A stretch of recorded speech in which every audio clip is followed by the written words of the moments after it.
ሰላም ተወዳጆች እንደምን አላችሁ? የአሃቲ ፖድካስት ስለ አንዲት ነፍስ መርሃ ግብራችን ነው። ዛሬም በሳምንታዊ መርሃ ግብራችን ከወንድማችን ከዲያቆን ኢያሱ መስፍን ጋር መርሃ ግብራችንን እንጀምራለን። ወንድም ዲያቆን ኢያሱ መስፍን እንኳን ደህና መጣህ። አሃቲ ፖድካስት ስለ አንዲት ነፍስ ሁለተኛ መርሃ ግብራችን ነው። ጥያቄያችንን ተቀበለ ስለመጣ በእውነት በአሃቲ ፖድካስት ስም እናመሰግናለን። ለጥያቄ መነሻ ይሆነን ዘንድ ለመርሃ ግብራችን መጀመሪያ የመራሁት አገልግሎት ላይ ነውና አሁን ያለው በቲክቶክ በዩቲዩብ በሶሻል ሚዲያው ማለት ነው። የመራሁት አገልግሎት እንዴት ተወጠነ እንዴት ተጀመረ በሚለው ብንጀምር። እሺ፣ እግዚአብሔር ይስጥልኝ፣ እግዚአብሔር ያክብርልኝ ስለጠራ እዚህ ድረስ መጣችሁ ይሄን መርሃ ግብር ለማዘጋጀትም ስለደከማችሁ በጣም አመሰግናለሁ። መራሁት እንግዲህ ከዚህ በፊትም የተለያዩ ቦታዎች ላይ ተናግሬያለሁ። በእውነቱ ብዙም ይወራለት አይደለም፣ ትልቅ አይደለም፣ ግን አጋጣሚዎቹ ለማውራት የሚገፋፉ ነው። ስለ አገልግሎት ብዙ አውርተናል። ላለፉት 2-3 ዓመታት ወንድሞች የሶሻል ሚዲያውን አገልግሎት እንድንጀምር በጣም በተደጋጋሚ ጥያቄዎችን ያቀርቡ ነበር። መጀመር አለበት፣ ተወደደም ተጠላም ጊዜ ሶሻል ሚዲያ ነው። ወጣቱ ያለው እዛ ነው። ሁሉም ኦርቶዶክሳዊ ወጣት ደግሞ ቤተክርስቲያን አይመጣም። ቤተክርስቲያን የሚያመጣውን ወጣት ደግሞ እኛ ሄደን ካላገኘ ነው ለምን ቀረህ ብሎ ለመውቀስም አይመችም። ሁሉም ሰው ጠንካራ ነው ወደ እግዚአብሔር ቤት አይመጣም። ደክሞ ጥሎ ላይ ቀረውን ደግሞ እኛ ፈልገን ካላመጣ ነው ሌላ ስራ አይኖረንም እና የኛ ኃላፊነት ስለሆነ ሶሻል ሚዲያ አገልግሎት መጀመር አለበት የሚል ጥያቄ ይቀርብ ነበር። እዚህ በአውደ ምሕረት አገልግሎት በማህበራትን በግቢው አገልግሎት የሚያውቁን ወንድሞች እህቶች እንድናገለግል ጥያቄ ያቀርቡ ነበረ። ነገር ግን እኔ ፈሪ ሰው ነኝ። አሁን ብዙ ጊዜ ሚዲያ ላይ እንደምታየው አይደለም። ሚዲያ ፈራለሁ፣ ካሜራ ፈራለሁ ምናምን ብዙ ፈቃደኛ ነበርኩ አገልግሎቱን ለማስኬድ። ከዛ ግን የዛሬ 4 ወር 5 ወር አካባቢ በሆነ ጉዳይ ከጓደኞቼ ጋር እነሱ ስራ የሚሰሩበት ቦታ ላይ ሄድ ስለነበረ የተሟላ ለስቱዲዮም ባይሆን ለስቱዲዮ የሚቀርብ ለስራው የሚመች ቦታ ስለነበራቸው ካሜራውም ባክግራውንዱም ብቻ መሳሪያዎቹ ሁሉም ነገሮች ስለነበሯቸው እንደጀምር በጣም ኢንተረስቱ ያላቸው ወንድሞች እናቶች እንደው እንደ ቀልድ እስቲ ግባ የሆነ ነገር በልና እንሞክርና ካልሆነ ምናምን እያሉ ይጠይቁኝ ነበረ። በዛ ምክንያት አንድ ወጣት አባቶችን አማክረን ከታላላቅ ወንድሞች ጋር ተነጋግረን እስቲ እንሞክረው በሚል ሐሳብ ነበር የተጀመረው። ከዛ በኋላ ግን የመጀመሪያዎቹ 1-2 ቪዲዮዎች ሲለቀቁ ከሚመለከቱት ሰዎች ከኦዲየንሱ ያለው ፊድባክ በጣም የተሻለ ነበር። በጣም ከጠበቅነው በላይ ጥሩ ስለነበረ ይሄን ያክል ሰው የሚቀበለው ከሆነና የሚጠቅም ከሆነ ለምን አይሰራበትም በሚል ሐሳቤ ነው አገልግሎቱን የጀመርነው። መራሁት በሚል ስያሜ እንግዲህ አሁን ጥር 5 ነበር የመጀመሪያው ቪዲዮ የተለቀቀው። ኦፊሻሊ የለቀቅነው አሁን ወደ 4 ወር እየሆነ ነው መሰለኝ ተለቀቀ። እግዚአብሔር ይመስገን በጣም ጥሩ ፊድባክ አገኘ። ከዛ በኋላ በስነ ስርዓት ስራዬ ብለን የዩቲዩብንም የቲክቶክንም አገልግሎቶች ለማስኬድ ሞክረናል። ያው በጣም ግን በብዙ ሰዎች ድካም በብዙ ሰዎች ጥረት የሚሰራ ነው። አሁን ቪዲዮዎቹ የድምጽ ጥራት የቪዲዮ ጥራት ምናምን በጣም ብዙ ኳሊቲዎች አሉት። አይተህ ከሆነ በጣም ብዙ ሰዎች ስለሚደክሙበት ነው። እኔ እውቀቱም ችሎታውም የለኝም እዛ ዘርፍ ላይ ቁጭ ብሎ ከመቀረጽና ከማውራት ያለፈ ሁሉንም ስራ የሚሰሩ ሶሻል ሚዲያውን ማኔጅ የሚያደርጉት ወንድሞች ናቸው። ጊዜያቸውንም ጉልበታቸውን እውቀታቸውን ሁሉ ነገራቸውን ሰጥተውና ምንም ገቢ ገንዘብ ምናምን አግኝተንበት አይደለም ግን ለአገልግሎቱም ፍላጎት ስላላቸውና የምር ይጠቅማል ብሎ ስላሰቡ በጣም ይደክማል። እነሱ ሲደክሙ ስታይ ደግሞ አንተም ኃላፊነት ይሰማል። ሌላም አልሰራም እነሱ ያክል እየደከሙ ከሆነ እኔ መድከም ይኖርብኛል በሚል ሐሳቤ በጣም የብዙ ሰዎች እጅ ገብቶበት ግን እኔ ብቻ ስለምታይ እኔ ስራ ይመስላል ብዙ ጊዜ ግን እንደዛ አይደለም። በጣም የብዙ ሰዎች እጅ ገብቶበት በብዙ ድካም የሚሰራ ነው። እግዚአብሔር ይመስገን ጥሩ ፊድባክም አለው። ሰዎችን ደግሞ ጥሩ ነገር እንዳገኙበት በተለያየ አጋጣሚ እንሰማለን። በአካልም በሶሻል ሚዲያም ላይ ሰዎች ባገኙት አጋጣሚ ጥሩ ነገሮችን እያገኙበት እንደሆነ እየተጠቀሙበት እንደሆነ ይነግሩናል እና ያ ነገር እያበረታታን እስቲ እግዚአብሔር ይመስገን እስካሁን ጥሩ እየሰራን ነው ብዬ አስባለሁ። በእውነቱ በዛ አገልግሎት ብዙ ነፍሳት እየዳኑበት እንደሆነ እያየን ነው። የኛም የፖድካስታችን መሪ ቃል ስለ አንዲት ነፍስ ነውና አንዲት ነፍስን በዚህ መርሃ ግብር እናገኛለን ብለን ተስፋ እናደርጋለን። አንዲት ነፍስን እናድናለን ብለን እናምናለንና ስለ አስተዳደግ ስለ ትምህርት ቤት ሁኔታ የቤተሰብ ተጽዕኖ በአስተዳደግ ሁኔታ ውስጥ ኦርቶዶክሳዊ ቤተሰብ አስተዳደግ እንዴት ይመስላል በአንተ ህይወት ውስጥ የሚለውን ጠቅላላ አድርገን ብናየው ብዙ የተለየ ነገር አለው ብዬ አላስብም። ለመናገር ግን ክርስቲያናዊ ቤተሰብ ውስጥ ነው ያደግኩት። ቤተሰቦቼ መንፈሳዊያን ናቸው። ከነሱ በፊት የነበሩ አያቶቼም ምናምን ካህናት ነበሩ፣ አገልጋዮች ነበሩ። መንፈሳዊ ቤተሰብ ውስጥ ነው ያደግኩት። ኢንቫይሮመንቱ መንፈሳዊ ነበረ። በስራ አጋጣሚ ቤተሰቦቼ ከከተማ ይዞሩ ነበር። እኔ ልጅ ሆኜ የመጀመሪያ ልጅ ነኝ ቤት ውስጥ እነሱ የሄዱበት ሁሉ የሚሄድ እድል ገጥሞኛልና እዚሁ ጅማ ነበር የተወለድኩት። ክርስትና የተነሳሁት እዚሁ ጅማ ነው፣ ደብረ መድኃኔዓለም። ክርስትና አባቴም እሱ ለእሱ ነው የተሰጠሁት። ከዛ በኋላ ወለጋም የመኖር እድል ገጥሞናል። እዚህ ጅማም አካባቢ ደግሞ የተለያዩ ከተሞች ላይ የመዞር እድሎች ገጥሞኛልና መጨረሻ ላይ ሃይስኩል ስገባ አካባቢ ነው ወደ አዲስ አበባ ሙቭ ያደረግነው። ከዛ በኋላ ነው ሃይስኩልን እዛ ጨርሼ ነው 12ኛ ክፍል ድረስ እዛው አዲስ አበባ አካባቢ ጨረስኩት። እስከዛ ጊዜ ድረስ ግን ብዙ ከተሞች የመኖር እድል ገጥሞኛል። ያ ደግሞ ፐርሰናሊቲ ላይም ጥሩ ተጽዕኖ ነበረው ብዬ አስባለሁ። ከቦታ ቦታ መዞሬ በጣም ብዙ ነገሮችን ከብዙ መምህራን ስር የመማር እድል ገጥሞኛል። ብዙ ቦታዎች ብዙ ሰዎችን የማግኘት ብዙ አዳዲስ ነገሮችን የማግኘት እድል ገጥሞኛል ብያስ በጣም ፐርሰናሊቲን ሰርቶታል ብቻ ባጭሩ እና ያን ነገር አልጠላውም፣ ወደዋለሁ። ወሳኝ የምለው የእድሜን ክፍል እንግዲህ ቲኔጅ የነበርኩበትን ጊዜ ያሳለፍኩትኝ እዛ ነው። ፐርሰናሊቲ የተቀረጸበት ጊዜ አይ ቲንክ እዛ ይመስለኛል በስፋት ያለውና መጽሐፍትን ማንበብን የተለማመድኩት እዛ ነው። ዲቁና ተምሬ የተቀበልኩትኝ እዛ ነው። ሰፊውን የሰንበት ቤት አገልግሎት የሚያገለግልኩት እዛ ነው። በሰንበት ቤት መማሩን የዝማሬውንም አገልግሎቶች ነው የወሰድኩት እዛ ነው። አሁን ድረስ የማውቃቸው አብዛኞቹ መዝሙሮች ያን ያጠናኋቸው ናቸው። አሁን በዓላት ሲመጡ ጥምቀት፣ መስቀል ምናምን ሲመጣ መዝሙር ጥናት የመሄድ እድል አይገጥመኝም፣ ግን ስቲል ስዘምር አዲስ እንግዳ አልሆንም። አብዛኞቹን ዝማሬዎች ያኔ በጣም በትጋትም በፍቅርም ያጠናንባቸው የተማርንባቸው ቦታዎች ስለነበሩ ያን ነገር ማድረግ ችለናል። ያ ነገር ጠቅሞኛል ብዬ አስባለሁ። ከዛ በኋላም ደግሞ ወደ አዲስ አበባ አካባቢ ስንመጣ መጨረሻ ላይ መኖሪያ አካባቢያችን ያለው ቡራዩ የሚባል አሁን ሸገር ሲቲ ውስጥ ያለው ቦታ ነው። ከከተማ ወጣ ብሎ ጼዴንያ ማርያም እናት ደብሬ ጥሩ ሰንበት ትምህርት ቤት አለ። እዛ በደንብ ቃል እግዚአብሔርን በደንብ ተምረናል፣ በደንብ ተነግሮናል። የቤተ መቅደሱን አገልግሎት እዛው ጼዴንያ ማርያም ላይ በስፋት ለማገልገል እድል አግኝቻለሁ። በዛ መልኩ ነው ያደግኩትኝ። ቤተሰቦቼ እንዳልኩ ነው ባክግራውንዱ አላቸው፣ ሰው ባክግራውንዱ አላቸው። ከልጅነት ጀምሮ ቤተክርስቲያን የወሰዱኝ እነሱ ናቸው። ቤተክርስቲያን እንደ ያደረጉኝ እነሱ ናቸው። በጣም ቦዘን ዱርዬ በነበርኩበት ጊዜ ላይ ከቤት እንዳልወጣ ምናምን ስከለከል ያው ኦልሬዲ ቤተክርስቲያን ስለለመድኩ እየጠፋሁ እየተደበቅኩ ነው የሄድኩባቸው ጊዜዎች አሉ። ግን ኢን ጀነራል ካየነው ግን ቤተሰቦቼ በደንብ ሰፖርት አድርገውኛል። ቤተክርስቲያን እንድሄድ ሰንበት ቤትም እንድማር ዲያቆን እንደሆነ በጣም ሲያበረታቱኝ የነበሩትም እንድማርም ሲገፋፉኝ የነበረ ብቻ መታገዝ በሚገባኝ መልኩ አግዘውኛል ቤተሰቦቼ ብዬ አስባለሁ። እና በዛ መልኩ ነው ያደግኩት። መጽሐፍት በጣም ይገዙልኝ ነበረ። ያው በደንብ ማንበብ ከጀመርኩኝ በኋላ መንፈሳዊ መጽሐፍትን ማንበብ በቅርቡ ነው የጀመርኩት። እኔ አብዛኞቹ የማነባቸው መጽሐፍት የነበሩ ፊክሽኖች ናቸው። በቀን 2-3 የተለያዩ ፊክሽን ላነብ እችላለሁ። በጣም አነብ ነበር ድሮ። እንደ ዛሬ ሳይደክመኝ በፊት በቀን ውስጥ መጽሐፍ ምናምን ጨርስ ነበር። 200-300 ገጾች ያሏቸው መጽሐፍትን አነብ ነበር እና ያኔ ላይብራሪ እየሄድኩ ነው የማነበው፣ እየተዋስኩ ነው የማነበው ምናምን። ግን መንፈሳዊ መጽሐፍትን ማንበብ ስጀምር ደግሞ ቤተሰቦችን በደንብ ይገዙልኝ ነበር። ከመጽሐፍ መግዣ ብር እቀበል ነበር ምናምን። ዩኒቨርሲቲ ከገባሁ በኋላ በተለይ በዛ መልኩ ሰፖርት አድርጎኛል ብዬ አስባለሁ። ዩኒቨርሲቲ አንድ ሲኒየር ነኝ።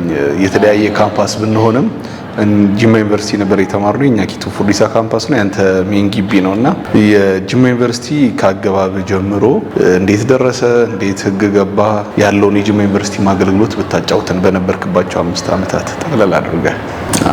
ህግ ድሮ ችሎት የሚባል ድራማ ነበር ኢቲቪ ላይ የሚተላለፍ እና እኔ በጣም ኤርሊ ኤጅ ላይ ነው ምንድን መሆን የምፈልገው የሚለውን ነገር ማሰብ የጀመርኩት። እና እንዳልኩ በጣም ብዙ መጽሐፍትን ምንም ማንም ከ6 ከ7 ያፍል ጀምሮ በጣም ብዙ ፊክሽኖችን አነብ ነበር። ማንበብ የማይገባኝንም የሚገባኝንም እና ምንድን ነው የምፈልገው ምንድን ነው መሆን የሚለውን ነገር ወደ ቤተሰብ ያው ዶክተር ምናምን እንድትሆን ሰው ይወራል። ከልጅነታችን ዶክተር መሆን እፈልጋለሁ ምናምን ስለነበረ ያን ኢንቫይሮንመንት አሰብኩት። ግን ለእንደዚህ አይነት ኢንቫይሮንመንት መሆን ሰው አይደለም። ቁስል ምናምን ደም አልወድም። ሰው ሲታመም ማየት ምናምን ነገር አልችልም። በጣም እንዳለ ዶክተሮች ናቸው 90% ጓደኞቼ ከሕክምና ጋር የተገናኘ ፊልድ ላይ የሚሰሩት እና እኔ ለሱ ኢንቫይሮንመንት መሆን ያነሱ አይደለም። በጣም ይረብሸኛል። ፓወርለስ መሆን አልወድም። የሆነ ሰው ተቸግሮ መጥቶ የሆነ መፍትሄ መስጠት ካልቻልኩ በጣም ይረብሻል። ቤቴ በቃ ስራዬን ጨርሼ ወደ ቤት መግባት የምችል አይነሱ አይደለም። እዛም ወደ ቤቴ ይዤ እሄዳለሁ ጣጣዬን ችግሬን እና ያ ነገር ስለሚረብሽኝ እዛ አካባቢ እንደማልሆን አውቀዋለሁ። ከዛ ደግሞ የማትስ ችሎታዬ ምናምን ጥሩ አይደለም። ማትስ ላይ ፊዚክስ ላይ በጣም አስቸጋሪ ተማሪ ስለነበሩ ሌሎች ኢንጂነሪንጉንም ሌሎች ፊልዶችን ወደዛ ጠጋ የሚሉትን ነገሮችን መሞከር አላሰብኩም።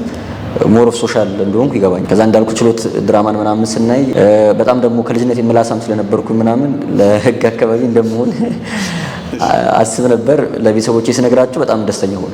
በጣም አሪፍ ነው፣ በጣም ጥሩ ነው ምናምን ብለው አበረታቱኝ። ከ8ኛ ከ9ኛ ክፍል ጀምሮ ህግ እንደምማር ነበር ማስ እኛ 12ኛ ክፍል ስንፈተን የ2008 ባች ነን። ፈተና የተሰረቀበት ባች ማለት ነው። ማትሪክ የተደገመበት ባች ነው የኛ ባች እና በጣም ብዙ ተማሪ ወደቀበት ባች ነው። ከ7 ሴክሽን እኛ ጋር በጣት የሚቆጠሩ ተማሪዎች ናቸው ያለፉት። ከ7 ሴክሽን 20-30 የሚሆኑ ተማሪዎች ብቻ ሶሻል ላይ ማለት ነው ያለፉበት ምናምን ዓመተ ምህረት በጣም ብዙ የተጎዳበት ዓመተ ምህረት ነው። ያለፍነውም ሰዎች ደግሞ በአመርቂ ውጤት ምናምን ያለፍንበት አልነበረም። ብቻ እንዳልኩ በጣም ህግ የመግባት ፍላጎት ስለነበረኝ በእኛ ጊዜ ደግሞ ዲፓርትመንትም ግቢ ምናምን ቀድመህ መጀመሪያ የምታውቀው ቤት እያለ የት ግቢ እንደምትማር ከዛ ደግሞ ምን ዲፓርትመንት እንደምትማር አውቀህ ነው የምትመጣው አይደል? አሁን ግቢ ከገቡ በኋላ ይመስለኛል የሚመረጠውና ሲነግሩን ሲኒየሮቻችን ውጤት በጣም ጥሩ ካልሆነ በቀር ግቢም ዲፓርትመንትም አይጠበቅልህ። ከሁለት አንዱ የሚጠበቅልህ ውጤት ታይቶ ግቢን ከጠበቁልህ ዲፓርትመንት ላይ ጠበቁልህ ይችላል ምን የሚል ሀሳብ ነበር።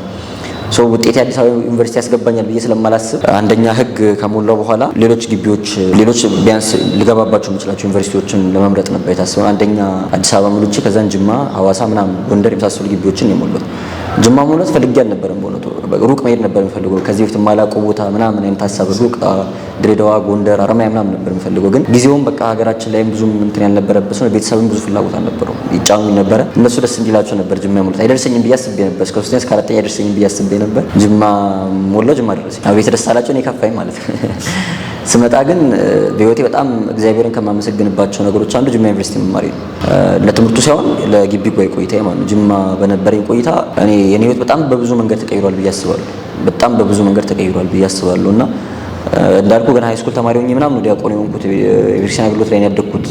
እኔ ህይወቴን ከማስታውስበት ጊዜ ጀምሮ ቤተክርስቲያን ነበርኩ። ሰንበት ቤት ምናምን በጣም ህጻን ሆኜ ለ5 ዓመት 6 ዓመት ልጅ ሆኜ ጀምሮ ማለት ነው። ግን እውነት ቤተክርስቲያንን በስነ ስርዓት ማየት የጀመርኩበት ጊዜ ግቢ ከገባሁ በኋላ ምናልባት እድሜም ሊሆን ይችላል፣ ከእድሜ ጋርም ተያይዞ ሊሆን ይችላል። ግን የምርም ያለብኝን ኃላፊነት የቤተክርስቲያንን አገልግሎት ማየት የጀመርኩት ዩኒቨርሲቲ ከገባሁ በኋላ። ግቢ ጉባኤ በጣም ብዙ ሰዎችን አፍርሶ ሲሰራ አይቻል፣ አፍርሶ ከዜሮ ሲሰራ አይቻል የግቢ ጉባኤ ህይወትና በጣም ግሬትፉል ነኝ። ጅማ ግቢ ጉባኤ ደግሞ እንደምታውቀው በጣም አንጋፋ ነው። በእድሜም በአገልግሎትም በጣም ትልቅ ግቢ ጉባኤ ነው። እኛ ስንመጣ በጣም ትላልቅ የምንላቸው አሁን ትልቅ ቦታ ያለው ያኔም ለእኛ በጣም አርአያ መሆን የሚችሉ ወንድሞች እህቶች የነበሩበት ጊዜ ነበርና በብዙ መልኩ ለውጠውኛል። እኔ የቤተክርስቲያን አገልግሎት እረዳበት ከነበረው መንገድ በጣም በተቃራኒው ነው ለካ የቤተክርስቲያን አገልግሎት የነበረው እና ያንን ነገር በደንብ የተማርኩበት ቦታ ነው የጅማ ዩኒቨርሲቲ ግቢ ጉባኤ። እኔ ከኛ ክፍል ብቸኛው ምን አለ ህግ ትምህርት 6 ዓመት በሆነ እያልኩ የወጣው ሰው 5 ዓመት ነው የምንማረውና 1 ዓመት በተጨመረ ነው ከግቢ ጉባኤ ሳልወጣ እንደው እዚሁ በቆየው ምናምን እያልኩ እየተመኘው በግቢ ጉባኤ ምክንያት ማለት ነው ህግ ትምህርት 6 ዓመት በሆነ እያልኩ የወጣው ሰው ነኝ። ያው እግዚአብሔርም የልቤን መሻት አይቶ ነው እዚሁ ያስቀረኝ አስተማሪ አድርገው ከ6ም በልጧልና ያን ያክል እንደወደው ሆኜ ነው የተሰራሁት ግቢ ጉባኤ ላይ። መንፈሳዊ አገልግሎትንም መንፈሳዊ ትምህርቶችንም በደንብ በስፋት ያገኘሁበት ቦታ ነው። አገልግሎቱንም አሁን በማገለግለው መልኩ የጀመርኩት እዛ ነው። ላለፉት 7-8 ዓመታት በግቢ ጉባኤ በሰንበት ትምህርት ቤትም በማህበራትም በአውደ ምሕረትም በተለይ ጅማ ላይ በአውደ ምሕረትም በተለያዩ መርሃ ግብሮች ላይ የማስተማር እድሎቹ ነበሩ። ያው ካሜራ ነው ማለት ቅድም እንዳልኩ እንጂ አውደ ምሕረት ላይ በስፋት አገልግያለሁ። በዛ ነው የለመድኩት የተሰራውበት ቦታ ነው እና ግቢ ጉባኤ በጣም እኔ ለግቢ ጉባኤ ስስ ጎን ካላችሁ ሰዎች ውስጥ ነኝ። በጣም ለግቢ ጉባኤ ልዩ ፍቅር ካላችሁ ሰዎች ውስጥ ነው የምጠቀሰው ብዬ አስባለሁ። እናት ግቢ ጉባኤ ነው የምንላት ሁላችንም በዛ ያለፍን።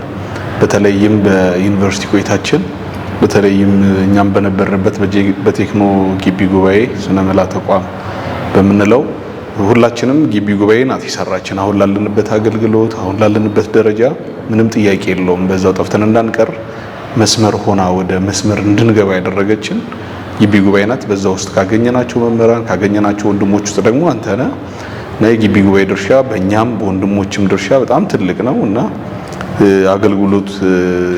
የአገልግሎት ዋጋዋን ራሱ እንዴት እንደምንከፍል ሳስበው ብዙ ጊዜ እያሳነስን ይመስለኛል አሁን ያለውና ምናልባት ከወንድሞች ጋር ሆነን ወደፊትም አሁንም በደንብ ምን ከፍላት ይመስለኛል ባለን ጥቂት አገልግሎትና የግቢ ጉባኤ ላይ የሚያገለግሉ ወንድሞችን በእውነት ረጅም ያገልግሉት እድሜ ይስጥልን። ይህንን ሀሳብ ከጅማሬው ጀምሮ ማህበረ ቅዱሳን ማህበራችን እኛ የምንሳተፍበት በአንዳንድ አገልግሎት በእውነት ማህበሩንም እግዚአብሔር ይጠብቅልን።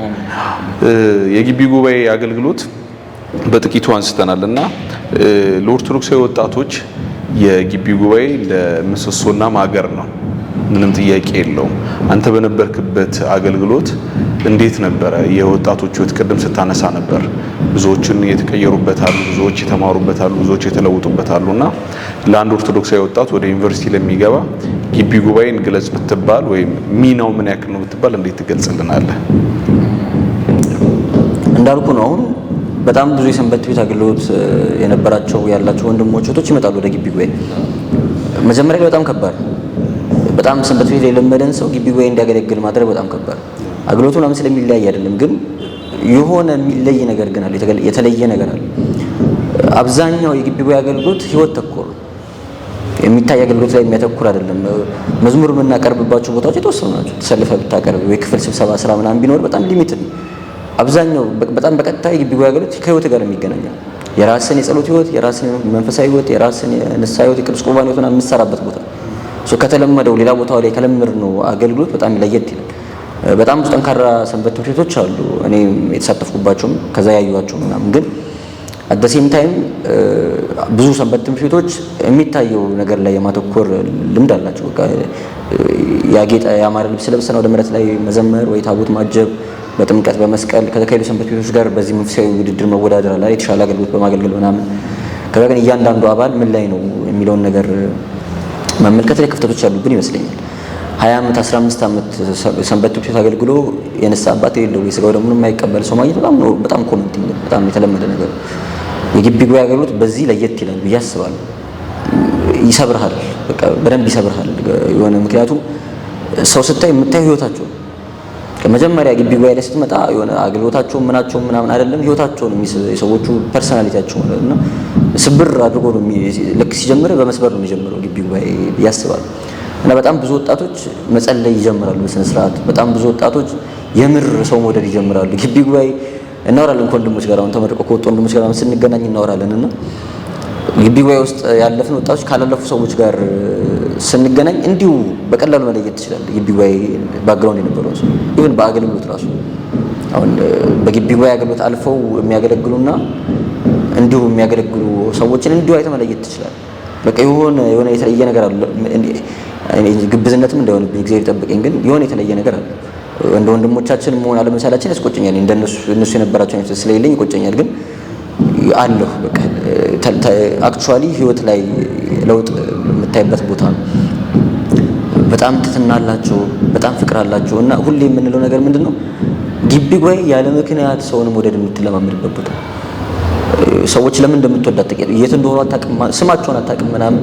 ግቢ ውስጥ ነጠላ ለብሶ ስላያቸው ብቻ ግን የሆነ የወንድምነት ፍቅር ይሰማል፣ የሆነ ቅናት ይሰማል እነዛ ሰዎች። እና በቃ ያለምንም ፐርፐዝ ያለምንም ምክንያት ያለምንም ጥቅም ዝም ብለህ ሰውን መውደድን የምትለምድበት ቦታ ነው ግቢ ጉባኤ። የምር ፍቅርን ገንዘብ የምታደርግበት ቦታ ነው። አክቹዋሊ የሚበልጡ ሰዎች እንዳሉ በተግባር የምታይበት ቦታ ስለሆነ ሳትፈልግ ትሁት የምትሆንበት ቦታ ነው። በጣም ብዙ አንገታቸውን የደፉ ሊቃውንት አሉ ግቢ በቃ የማታያቸው በጣም የሚያውቁ ማለት ነው።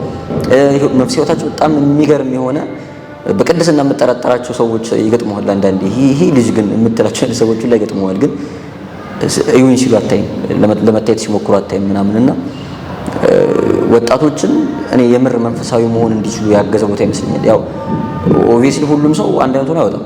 በጣም ተጠቅሞ የሚወጣ ሰው አለ፣ ምንም ሳይጠቀም የሚወጣም ሰው ሊሆን ይችላል። የታወቀ ነው። እንደኛ ባክኖ የሚወጣ ሰው እንደኔ ባክኖ የሚወጣ ሰው ይኖራል እኮ። ግን የምር ደግሞ ሰዎች ተሰርተውበት ሲጥሩ ሙታ ያለ እና ወጣቶችን መንፈሳዊ ማድረግ ላይ የሆነ አገልጋይ ላይ ያደርጋቸው ይችላል። እውነት ለመናገር በጣም ጎበዝ አገልጋይ ምናምን ላይ ያደርጋቸው ይችላል። ግን በጣም መንፈሳዊ ማድረግ ላይ ግቢ ጉባኤን ያህል የሰራ አካል አለ ብዬ ነው እኔ ፐርሰናሊ ማለት ነው። ወጣቶችን መንፈሳዊ ማድረግ ላይ የግቢ ጉባኤያትን ያክል ድርሻ ያለው አካል አለ ብዬ ለማመን ራሱ ይቸገራሉ። እና በደንብ ሰው ፈርሶ የሚሰራበት ቦታ ነው ግቢ ጉባኤ። በቃ በስነ ስርዓት ሰው ፈርሶ የሚሰራበት የምርም ደግሞ አንድ ክርስቲያን እንዲሆን የሚፈልገውን ነገር ሰዎች ሲሆኑ የምታይበት ቦታ ነው ብዬ ነው የማስበው። ምናልባት ጥያቄ መልሽ ከሆነ ያው በጣም ኮመን ነው አይደለም?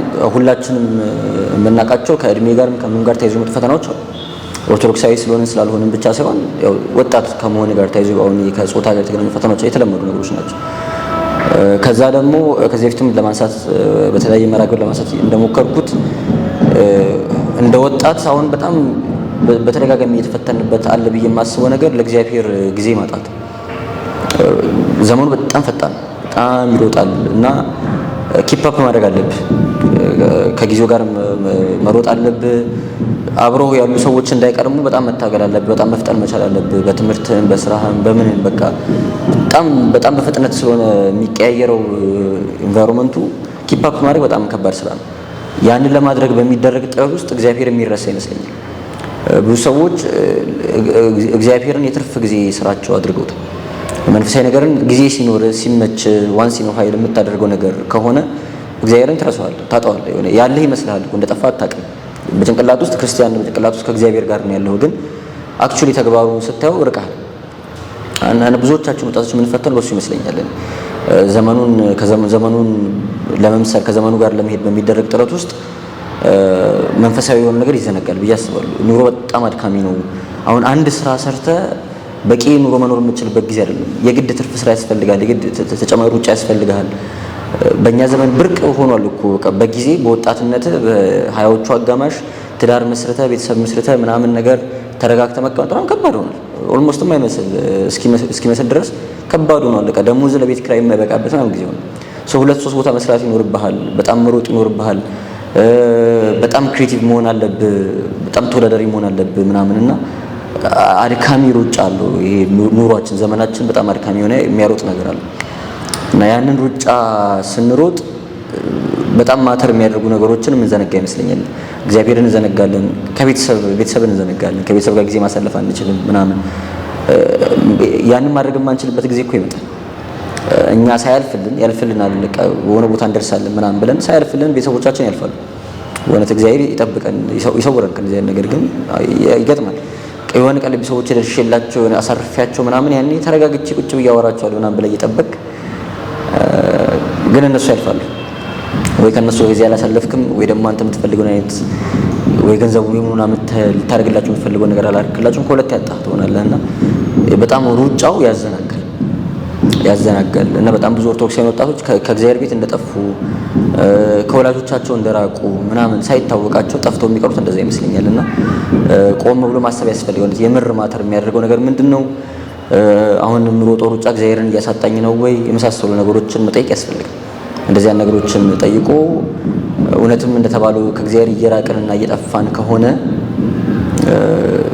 ጠፍተን እንዳንቀር ወደ ቤታችን ወደ አባታችን መመለስ እንዳለብን አስበን ወደዛ መመለስ መቻል ያስፈልጋል ብዬ አስባለሁ። እና በጣም ትልቁ አሁን አለብን ብዬ ብዙ ያልተወራለት ብዙ ያልተነገረለት ፈተና ለእግዚአብሔር ጊዜ ማጣት ይመስለኛል። ወደ እግዚአብሔር የምንቀርብበት ህይወታችንን የምናስተካክልበት የምንገነባበትና ዘመናዊነቱንም ሳናጣ መንፈሳዊ መሆን የምንችልበትን ዘመናዊም መንፈሳዊ ሰው መሆን ይቻላል። ያንን ማድረግ የምንችልበትን ጊዜያችንን እያጣኑ ይመስለኛል። ቅድም ያነሳነው የግቢ ጉባኤ አገልግሎት ትልቁ ዓላማው ይሄ ነው። መንፈሳዊ የሆኑ ፕሮፌሽናሎችን ባለሙያዎችን ማፍራት ነው። በሙያ ኢንጂነር፣ የህግ ባለሙያ፣ ሐኪም ምንም ሁን ኦርቶዶክሳዊ የሆነ ኦርቶዶክሳዊ እሴት ያለው መንፈሳዊ እሴት ያለው ባለሙያ ማፍራት ነው። ሃይማኖት ኦርቶዶክስ የሆነ ማለት አይደለም፣ መንፈሳዊ የሆነ ሰው ማለት ነው። መንፈሳዊ የሆነ ሐኪም፣ መንፈሳዊ የሆነ ህግ ባለሙያ፣ መንፈሳዊ የሆነ የሂሳብ ባለሙያ ምናምን ምህንድስና የተማረ ሰው መንፈሳዊ ሆኖ ሲወጣ መንፈሳዊ ካሉ ሰው የተሻለ ስራ ይሰራል ብለን እናምናለን። አይሰርቅም፣ አያጭበረብርም፣ አሳቢ ገብቷል፣ ጉቦ አይቀበልም መንፈሳዊ ሆኖ የወጣ ሰውና ለሀገርም መትረፍ የሚችል ለራሱ መትረፍ የሚችል መንፈሳዊ ሆነ ግን ደግሞ ዘመኑን ደግሞ ዋጅቶ መወዳደር የሚችል ወጣት ማፍራት ነው። ለዛ ነው ግቢ ጉባኤ ላይ ተቆነ በየአመቱ የወርቅ ሜዳሊያ አንደኛ፣ ሁለተኛ፣ ሶስተኛ ወጥቶ መሸለም ብርቅ አይደለም። በጣም የተለመደ ነገር በጣም እና በትምህርታቸውም በቃ ዘመኑን መምሰል የሚችሉ በስራቸው ዘመኑን መምሰል የሚችሉ ግን ደግሞ መንፈሳዊያን የሆኑ ሰዎችን ማፍራት መቻል ነው ትልቁ ጎሉና ይሄንን ሜንታሊቲ ሰው እያንዳንዱ ሰው ህይወቱ ላይ አፕላይ ማድረግ አለበት ብዬ አስባለሁ። መንፈሳዊ ሆነ ወጣት፣ መንፈሳዊ ሆነ ባለሙያ፣ በቃ ዘመናዊ መንፈሳዊ የሆነ ሰው መሆን ከግምት ውስጥ አስገብተን እዛ ላይ መስራት ይገባናል ብዬ አስባለሁ እና ትልቁ ችግራችን ይመስለኛል ፐርሰናል። የዚህ መፍትሄው ደግሞ ከእግዚአብሔር ጋር ለመገናኘት ጸሎት ነው። ለእግዚአብሔር ጊዜ መስጫ መንገዳችን አንደኛው መገለጫው ጸሎት ነው። መፍትሄው ጸሎት ከሆነ ሌሎች መፍትሄዎችም እንዳሉት ሁላ የጸሎት ህይወታችን እንዲያድግ ምን እናድርግ? ከእግዚአብሔር ጋር የምንገናኝበት ጊዜ ታይም ዱሬሽን የምንለው አለያም የጸሎት ጊዜያችን እንዲያድግ ጸሎትን ለማድረግ ለመለማመድ ብዙዎቻችን ይከብደናል። የኔ ይለያል፣ የሌላ ሰው ይለያል እንደ ልምዳችንና የጸሎት ህይወታችን እንዲያድግ ምን እናድርግ? አይ ቲንክ በጣም ብዙዎቻችን ቻሌንጅድ የምንሆንበት ኤሪያ ይመስለኛል። ጸሎት መጸለይ የማይፈልግ ሰው የለም እውነት ለመናገር። በተለይ ደግሞ ቤተክርስቲያን የሚሄድ ምናምን ሰው ሲሆን ልቡ የማይነካ ሰው የለም። በቃ መጀመር አለብኝ መስተካከል አለብኝ ምናምን እንላለን። ግን ትልቁ ቻሌንጅ የሚሆነው አይ ቲንክ ያንን ነገር ማስቀጠል መቻሉ ኮንሲስተንሲ ከባድ ነገር ይመስለኛል። ይሄ ደግሞ የልምምድ ውጤት ነው። አባቶቻችን ሲናገሩ በቃ ምንም ሀሳባችን ሳይበተን የሆነ እግዚአብሔር ፊት መቅረብ የሚችል ንጹህ ጸሎት ለመጸለይ በራሱ ቅድስና ይፈልጋል። ሞገስ ያለው ጸሎት ለመጸለይ በራሱ ቅድስና ይፈልጋል። ራንደም ድንገት የምናመጣው ጉዳይ አይደለም። ቅድስና ላይ ለመድረስ ደግሞ መጸለይ ያስፈልጋል። ሰርኩላር ነው ሐሳቤ ገብቶ ከሆነና አስቸጋሪ ይመስላል። በቃ አስቸጋሪም ይሆናል። ቀላል አይደለም መንገዱና ልምምድ በጣም ወሳኝ ነገር ነው። እኔ ብዙ ጊዜ ሰጀስት የማደርገው በጣም ከትንሹ መጀመር ነው። በጣም ከትንሹ ስንጀምር የጸለይን ላይመስለን ይችላል። ግን በጣም ደቤር ሚኒመም ተብሎ የሚታሰብ በጣም ትንሽ ከሆነው መንገድ ትንሽ ከሆነው ሁኔታ መጀመርና እዛ ላይ በጣም መጽናት ነው። በቃ እኔ በቀን በደንብ በቃ አጽንኦት ሰጥቼ መጸለይ የምችለው ውዳሴ ማርያም ከሆነ እሱ ላይ መሟሟት ነው። ሌላ ጸሎት ስለመጨመር ራሱ ማሰብ የለብኝም ለሆነ ያክል ጊዜ ማለት ነው። እሱ ላይ በጣም ብርቱ ምን ይገጥማል መሰለህ? ውዳሴ ማርያም አሁን አባታችን ብቻ የሚጸልይ ሰው ከሆነ ሆነ ተለምደውና ከሆነ ጊዜው ላይ ጸለይ አይመስልም።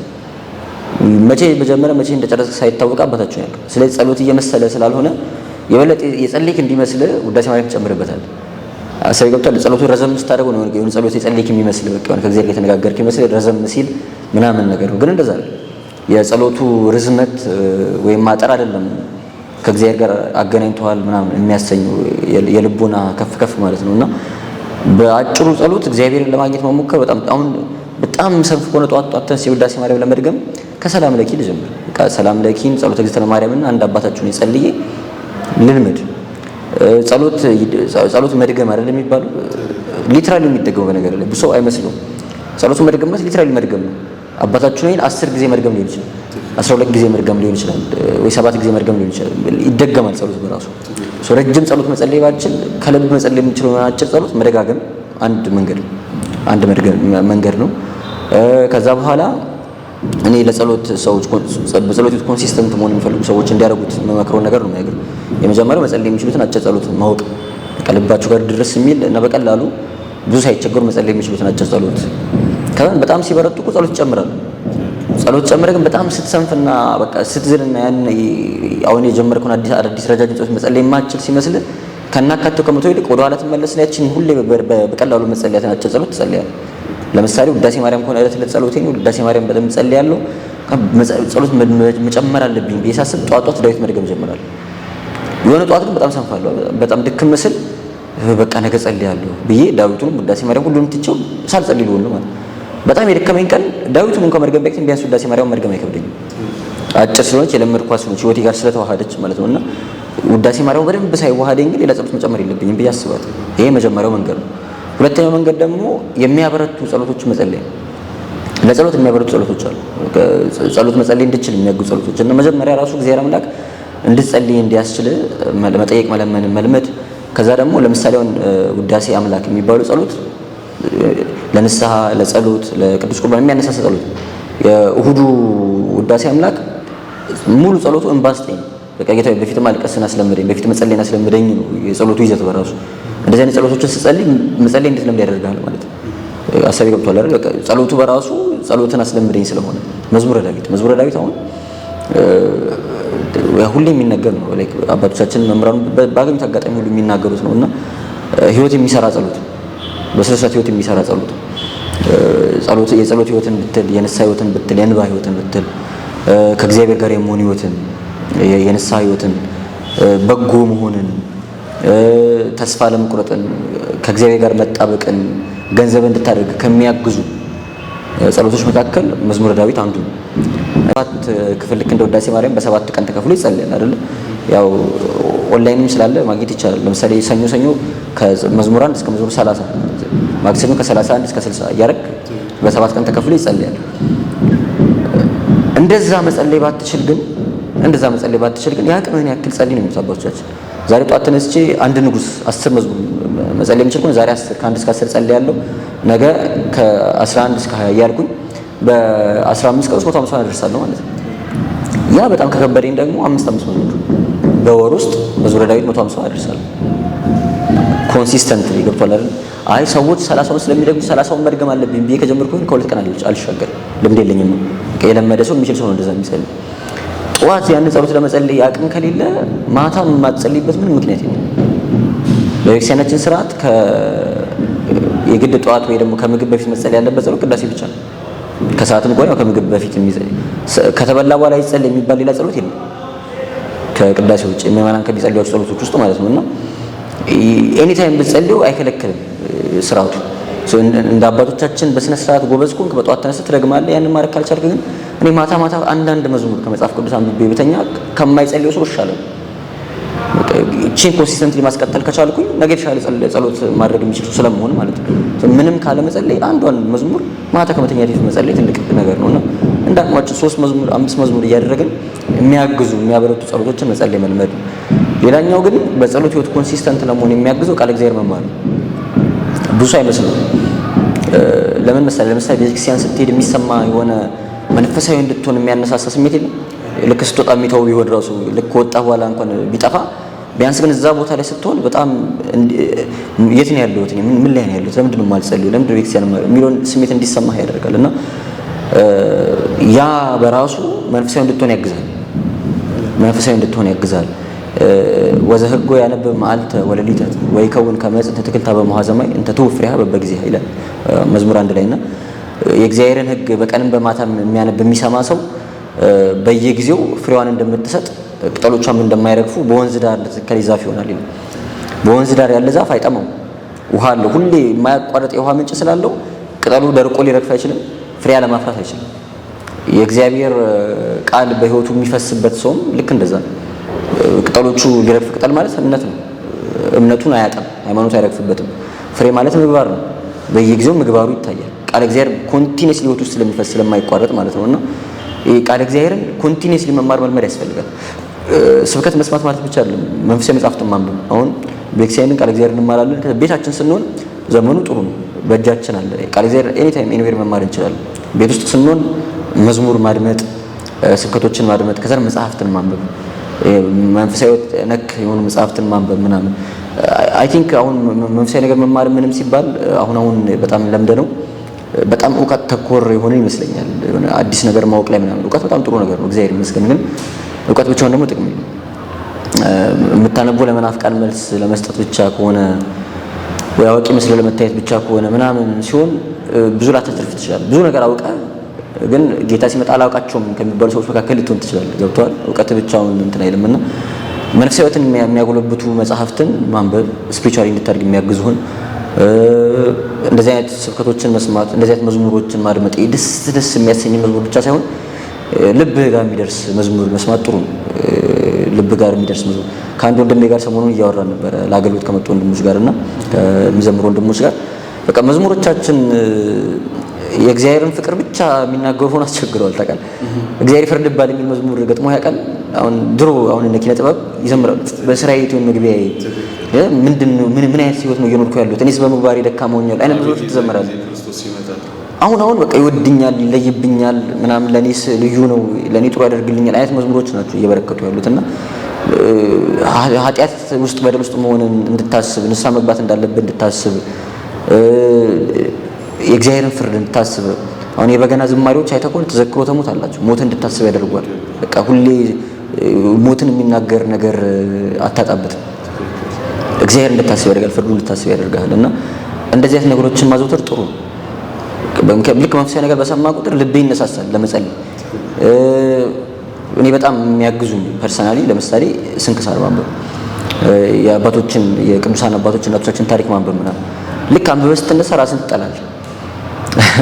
እንትን የሚል መጽሐፍ ውንድድ ባይ ላቭ የሚባል መጽሐፍ አለ። ፋዘር ፕሮፎሪስ የሚባሉ አንድ የግሪክ አባት የእሳቸውን ህይወት የእሳቸውን ትምህርቶች የያዘ መጽሐፍ ነውና አንዲት ወዳጄ ከአውስትራሊያ ከሚባል ሀገር ልካልኝ ነበር ያነበብኩትኝና ያ መጽሐፍ በማነብበት ሰሞን በጣም አስቸጋሪ ሆኜ ነበር።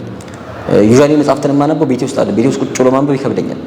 ጥናት ይግድ የሚጠና ምናምን ነገር ካልሆነ መጽሐፍትን እንዲህ ግርግር ያለበት ቦታ ማንበብ ነው የምመርጠው።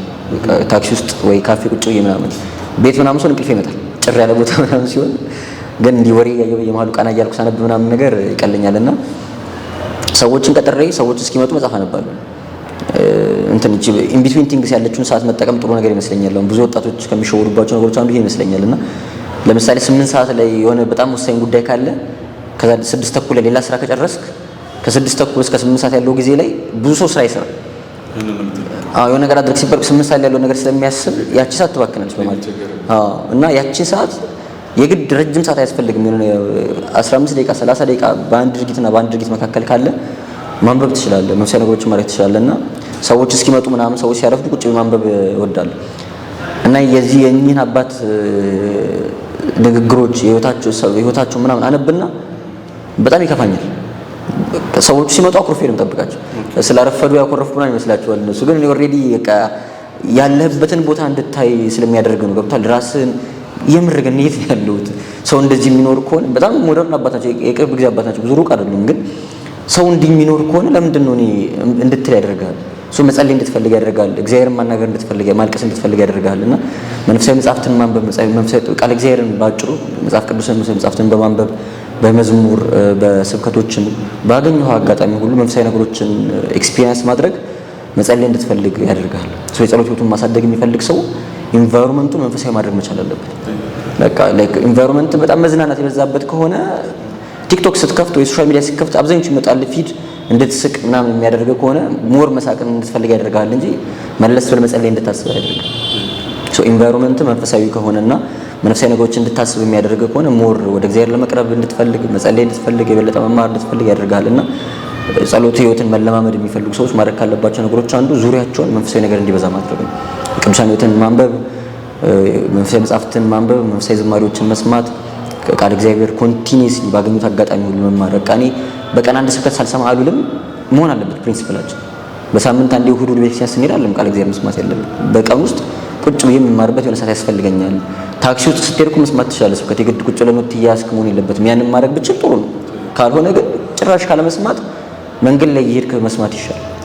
ሶ መንገድ ላይ የምናባከናቸውን ታክሲ ጋር በመሰለፍ የምናባከናቸው ምናምን ጊዜዎች ቃል እግዚአብሔር በመስማት ምናምን ነገር ሞር ቢሆን በጸሎት ህይወት ለማድረግ ያግዛል ብዬ አስባለሁ።